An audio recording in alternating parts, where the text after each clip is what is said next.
আল্লাহ রাব্বুল আলামিনের পবিত্র কোরআনুল কারীমকে যদি আমরা প্রশ্ন করি, ও কোরআন, আমি তোমাকে দিয়ে জীবন পরিচালনা করব, ও বলো কোরআন, তোমার ভিতরে কি কোনো ভুল আছে নাকি? সঙ্গে সঙ্গে কোরআন থেকে একটি আয়াত দাঁড়িয়ে যাবে, বলবেন জালিকাল কিতাবু লা রাইবা ফি।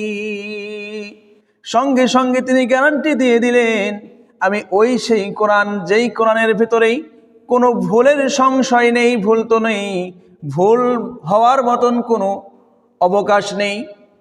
আবার যদি সেই পবিত্র কোরআনকে যদি প্রশ্ন করি, ও কোরআন, তুমি কেন পৃথিবীতে নাজিল হয়েছ?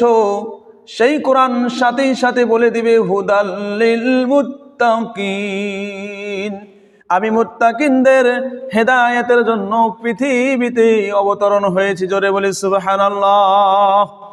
কোরআনকে যদি আবারও প্রশ্ন করা হয়, ও কোরআন, বুঝলাম তোমার ভিতরেই নিঃসন্দেহ কিতাব, তুমি মুত্তাকিনদের জন্য অবতরণ হয়েছ, ও কোরআন বলো বলো কোরআন, তুমি কোন মাসে অবতরণ হয়েছ? সাথে সাথে সেই কোরআন বলে দিবেন শাহরু রমাদানাল্লাযী উনজিলা ফীহিল কুরআন।